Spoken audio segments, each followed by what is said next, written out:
Okay, have you ever wondered if you have too high of standards in dating or maybe you're just being too picky? If you've had a lot of success in your career, but your love life feels maybe confusing, frustrating, or just straight up exhausting, trust me, I've been there. So, first off, welcome back to the Higher Alignment Podcast. I'm Minty Lamb, and I help high achievers regulate their nervous system, heal burnout, and create success that doesn't cost them their relationships.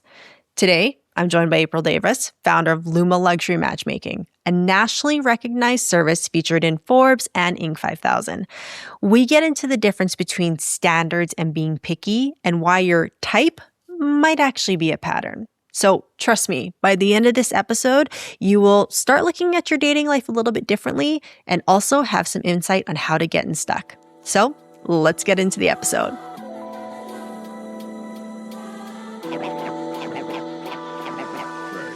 So I was browsing through your Instagram and I saw a recent post and you said, standards will protect you, pickiness will block you. Okay. Mhm.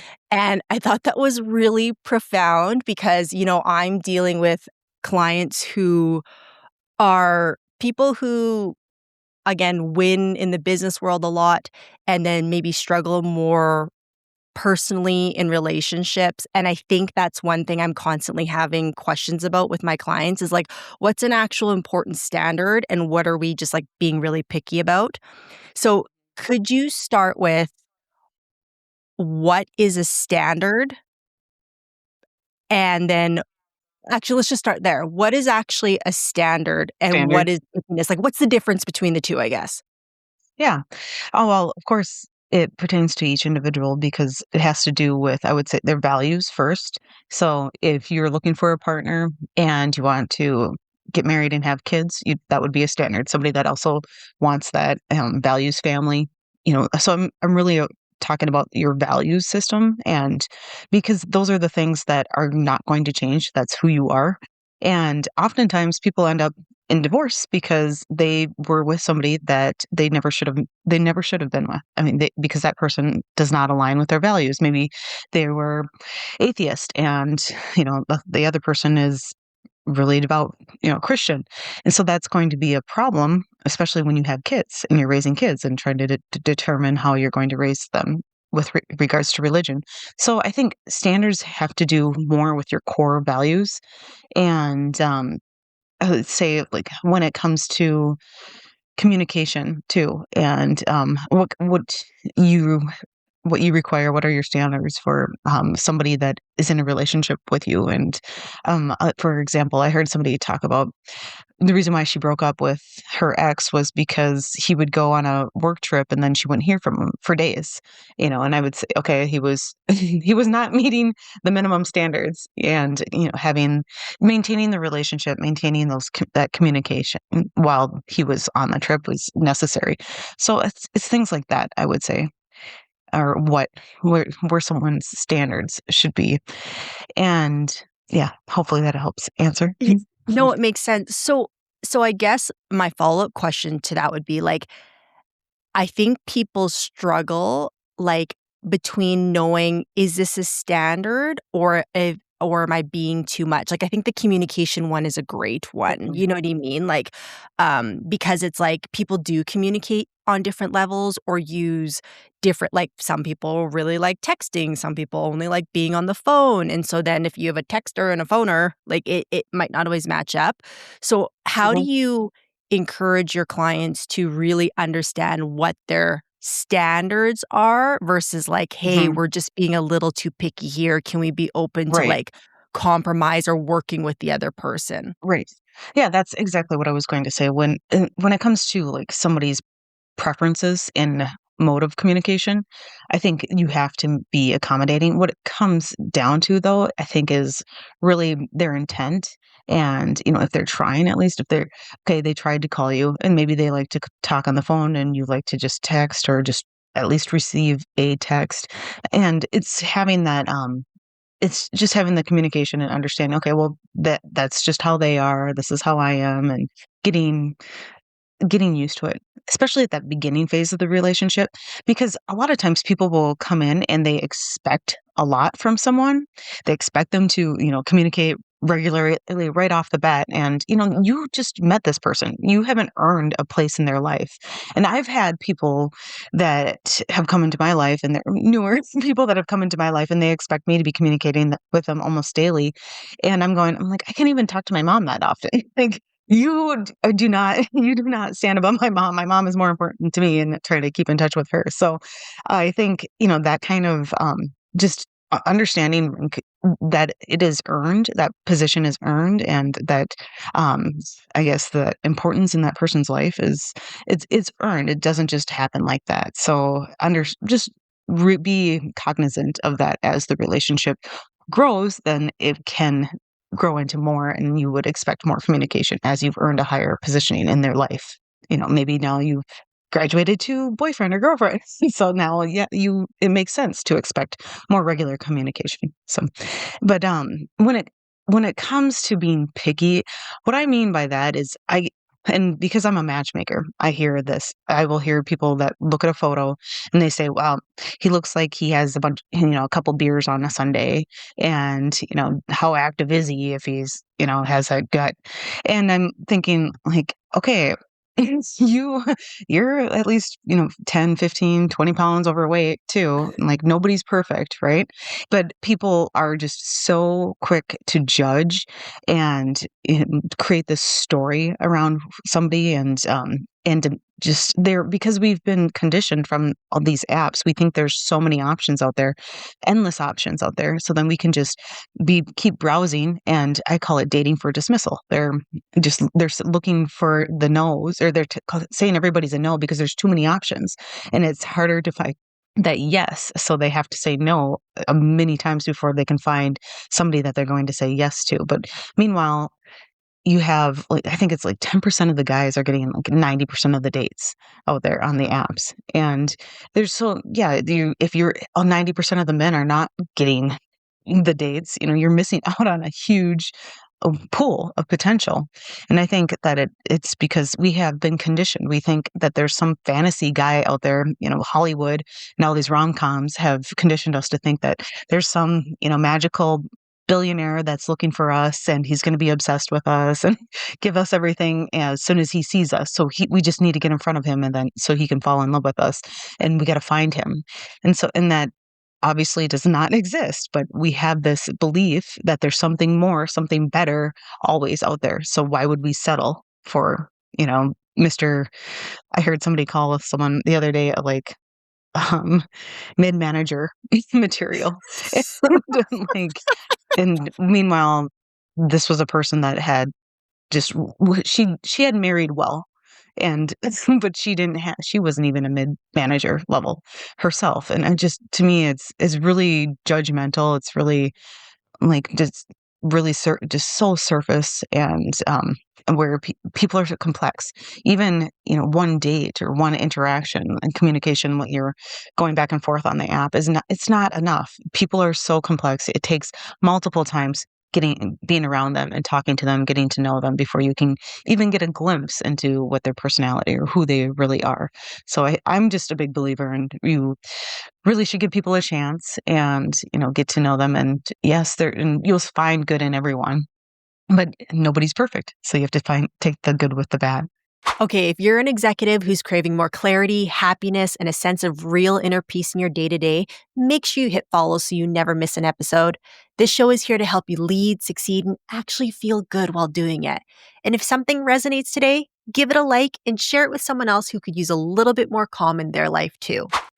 Yeah, and I have so many questions from what you just said, but, like, one point I wanna make too is, like, you're obviously dealing with, you've dealt with celebrities and high net worth individuals and all these things, and so, like, it would be easy to think that dealing with the people that, because obviously you vet who you work with, that, like, they would all be these, everyone just thinks their shit doesn't stink at that level, I kinda say, you know what I mean? So to hear the same kinda, like, comments, or like, "Hey, mid-manager," which was hilarious, things coming up, it's like, well, we're all human at the end of the day, right? And Right. it's like, and, one thing that came up for me is, like, I've told some of my clients this, it's like, when you find the right person, which I didn't understand what that meant for a long time, like, but when you find the right person for you, It's not that you even feel like you're settling. I just found like you just love the things about them that with someone that wasn't the right person would have turned you off. You know what I mean? Mhm. Like when they fart or when they're burping, like Yeah, all these things that could easily turn you off when it's the right person and you right. really love them. It's like those they just don't phase you the same way. I would imagine it's the same Yeah. thing. I don't have kids yet, but you love your kids, whether they stink or they're dirty or they're on their best behavior. It's Yeah. it's kind of the same thing. So I did want to Mhm. ask you, so when you have people come in and they're being really picky, how do you coach them to being more open? Like for instance, with this lady example that you're saying, she called this Mhm. gentleman, I'm assuming, a mid-manager, but obviously if Mhm. he's within your clientele, you vetted him. Do you know what I mean? So like how do Yeah. you coach people to be a little bit more open or to be like, "Hey, we need to just be more willing to meet someone on a deeper level than surface level," as you said? Mhm. Well, I mean, every conversation, every person is different, but it's a lot of what I just had said, and helping them to recognize that they're being closed off to potential and just trying to be encouraging to get them to have, give that person a chance. But if somebody goes in with a negative attitude and they're pessimistic, then yeah, they're definitely going to find something wrong with everybody. And ultimately it's up to them if they want to, if they're going to have a good attitude, if they're going to have a good membership with us. It really comes down to how open-hearted and, open-minded they are. So, Mm, that's what I always tell people too. We have an 89% success rate. So, wow. the 11% that aren't successful, those are the ones that wanna be closed off, that wanna find something wrong with everybody, that are not focused on the relationship. Because ultimately, that's what people really want, is that bond in that relationship. But if you are so fixated on this, laundry list of things that you think you need to find in order to be able to fall in love with someone, then those people are never successful. I've never Mm, found somebody for them because they're in love with this fantasy, and nobody's ever going to be good enough.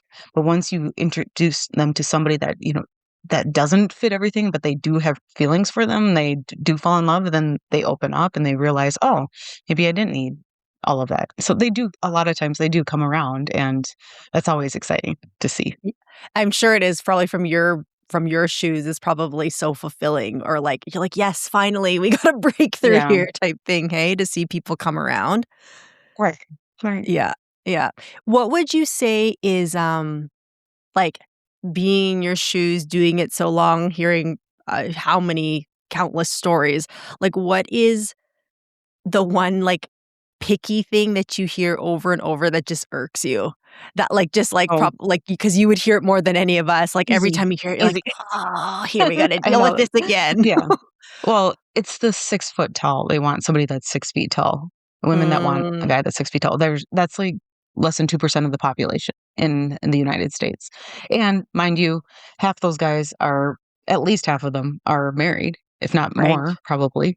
So yeah, that thing is really annoying. That to me is really annoying, especially when she's like 5'4".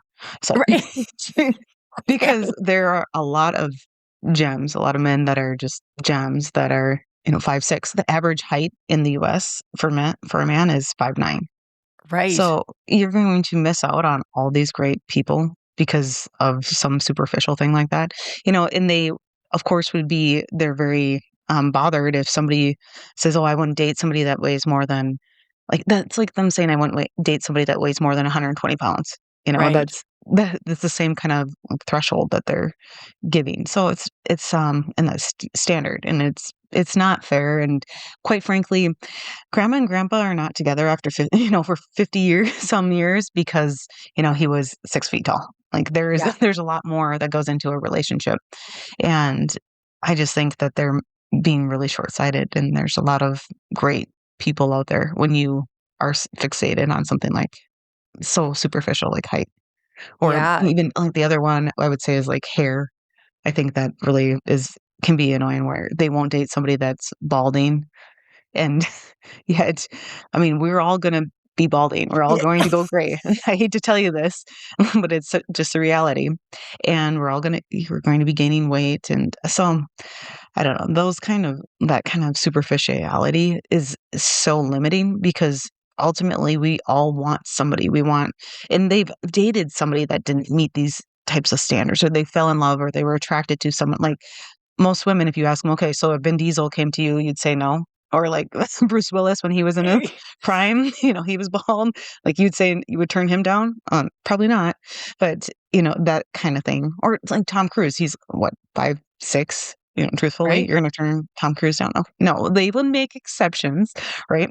So, I think it's just important to have an open mind because I meet so many gems that are not going to meet those ridiculous ideals, and, I think that women would be that it'd be very short-sighted to not think about the relationship and the bond that you could have with somebody great, and you're gonna give up all these great people just because they don't hit some sort of number that you've decided on. Mm.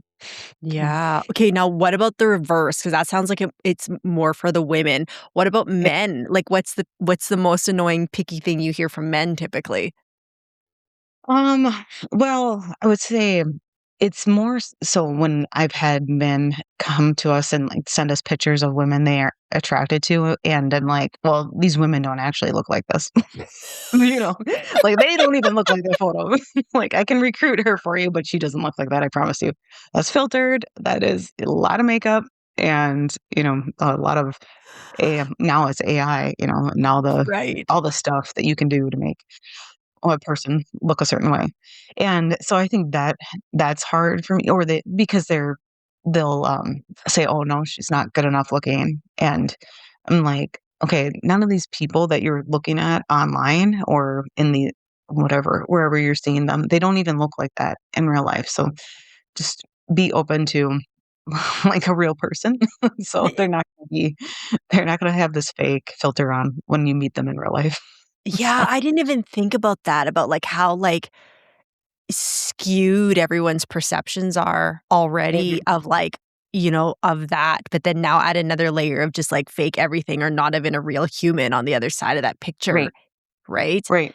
And then Yeah. how that would confuse you, really, like, confuse the brain Yeah, on what and you think is attractive. they can't differentiate between, like, somebody that has a lot of they don't even realize that person has a lot of makeup on, and whereas, like, I'm looking at you and I can tell you're a natural beauty, like, Mm, you hardly have any makeup on, you don't need a lot of thank stuff, you.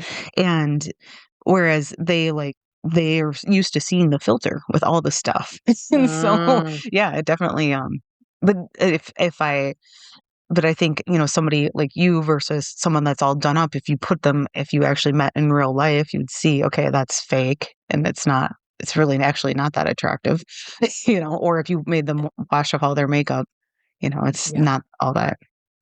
I'm not that Yeah. great. I've seen some of those pictures where it shows like with and without makeup, and it's crazy that it's the same person because, yeah, I mean, makeup's Yeah, pretty amazing. that it is. And well, not Wow, just makeup, but like filters and all this stuff. Yeah, they can make you look very different, to say the right. least. One of the biggest struggles for high achievers is they can't tell whether they're burnt out or just overly tired. That's why I created the High Performer Stress Assessment, which will assess exactly what your mind and body are struggling with and what you need to start feeling more balanced, grounded, and happy ASAP. It only takes 2 minutes to complete, and you can find the link in the show notes below.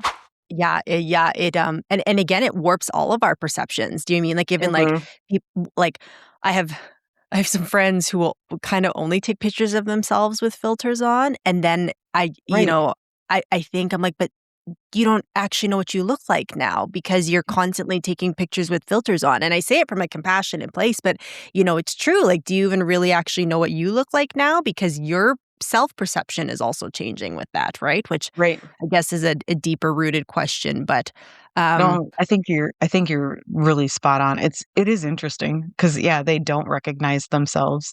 And I also because I've thought this even before like filters were a thing, and people would give us photos that were old, and that's how they still see themselves, and they would be really judgmental and negative towards somebody else, and I'm going like, I hate to tell you this, but you're not exactly a 10. And, it's I realized, I'm like, they still see themselves as the 20-year-old hottie that got a lot of attention Mm, and, was a size, 2 or 4 or whatever it is.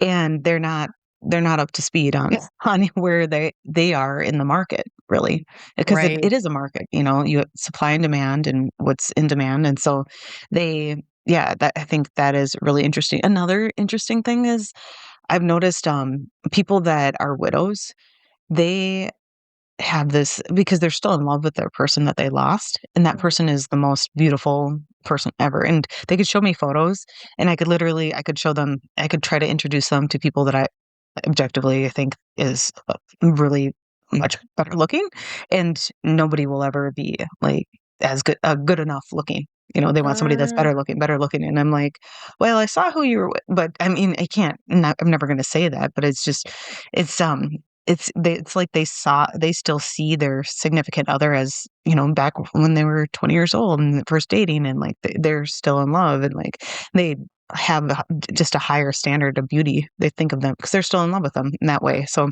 it's interesting how the brain, sees they can't see it objectively. So, I'm wow. hopeful that my husband still thinks that way about me, like, 20 years from now too. So, Me too.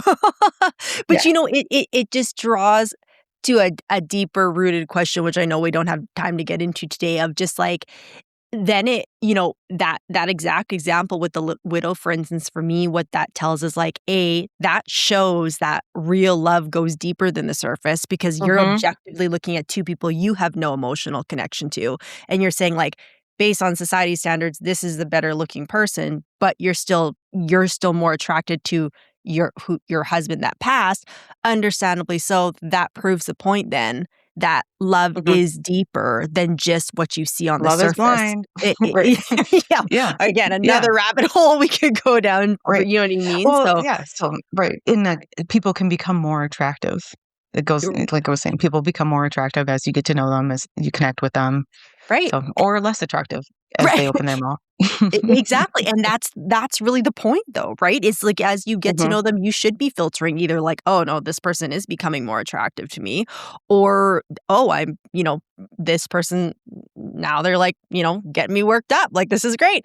Like, they're becoming more attractive, so, okay, I know I only have you for a little bit of time, so there is one more question I wanted to dive into with you because, I have clients who, um are single and have never been married, and then I have clients that are maybe divorced and looking, to find love again, and what I find with the people I work with, especially because 'cause they're high achieving people, is there's this kind of this thing in the back of their head, and I was this person once, of thinking they always need to be kind of fixing themselves or healing themselves, and so it's great because they wanna do all the growth, they wanna do all the biohacking and the therapy and the coaching, which is all great, but I talk about how there's this fine line between thinking something's constantly wrong with you and then loving you for who you are, and, like, I remember when I was single for many years before like like, I was dating, but I didn't have any long-term relationships till I met my fiancé, and, when you're single, you want that long-term love so badly, like, that's just, like, the one thing that's kind of always on your mind, like, you wanna find that person so badly, but then, like, I was talking to a client about this, I said, you want it so bad when you're in it, but the reality is when you're in it, don't get me wrong, I love my fiancé, but now you're dealing with 2 sets of people's triggers. You're not just dealing with your triggers, you're dealing with another person's triggers. You're dealing with 2 sets of nervous systems and how both of you respond to stress. You're dealing with Trauma. 2 sets of trauma, 2 sets of trauma, 2 sets of communication. Like, it's a beautiful journey, and it's so worthwhile with the right person. But again, now you're navigating someone else's triggers, traumas, etcetera, as well. So Mm. for you, I wanted to ask your perspective, like, what is your approach or your opinion on, like, I need to do all the work and become the best version of me before I get in a relationship, or I can still find partnership and relationship while working on me? Like, what's that fine line for you, or do you encounter that at all? If you're a high achiever, you probably feel the exhaustion that comes with always pushing and carrying the load. And here's the honest truth: burnout doesn't fix itself by working harder or pushing more. You're not meant to just survive your success. You're someone who leads with impact and depth and intention, and you deserve to feel calm and connected while doing it. So imagine showing up present for your work and your personal relationships, feeling calm and grounded instead of constantly stretched. If that's what you want, this is exactly what we do in the Higher Alignment program. Book your assessment call through the link in the show notes, and let's get you back to balance and back to feeling like yourself again. Yeah. Well, first, I would say that we have to all recognize and own our own traumas because it's and sensitivities because yeah, especially at age 30, 40, 50, whatever, you're having some life experience and some baggage and bringing that into the relationship. And so you have to own that. You have to recognize, like, okay, are they really are they the problem because my buttons are being pushed, or is it my past history that makes me sensitive to this because I've been had whatever traumas or sensitivities in the past?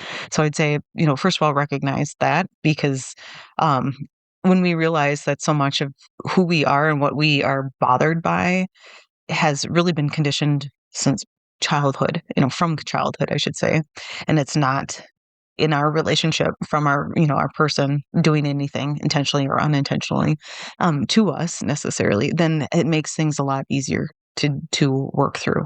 So think it's just important for everyone to realize, do that self-care, do that work, and understand what is theirs and versus what is somebody really doing something wrong to hurt me in the relationship.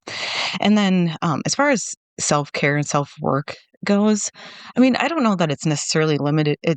I would say both people that are like single and people that are in relationships are doing a lot of that.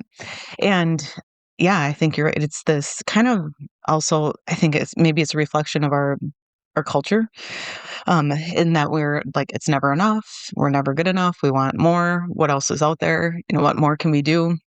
And so, yeah, and I mean, it doesn't help that we are in a toxic world, and we do need to to work on those things. And we're also really smart. We have access to a lot of information, so we know we can make better choices and do things. And if we are overachievers, we're going to be doing all the things. So, yeah, but I think you're right in that it has to be a place where you have to say, okay, enough, and find that balance because who can dedicate 8 hours a day to biohacking, right? So it's not we're not all that what's his name? Brian Johnson or Yeah. that guy, Well, and right? also, who wants to be with someone who's biohacking all day long? Do you know what I mean? Because that's like Right. the other side of it. Like, even when you're with your first Yeah. example of like the girl saying, like, he looks like he drinks beers on a Sunday or doesn't go to the gym. It's like, but it's also like, well, do you also want to be with the person who's like neurotically obsessed with their looks either? Like Yeah. that's again, Yeah. it's balance as humans, right? Because Mhm. that's not fun either, because then if that person's neurotically obsessed with their exterior, A, there's something deeper going on, but then B, like, they're probably gonna hold that judgment against you as well, right? Have you seen that? There's a hilarious, skit video that was going around about 2 biohackers on a date. And Oh, no. and, like, you gotta, see if I can find it and send it to you, but it's pretty funny. The But I could basically, yeah. I could imagine how that would come across. Well, it started off like, "Oh, they're excited," but then they feel that you'll have to see it. But anyway, yeah.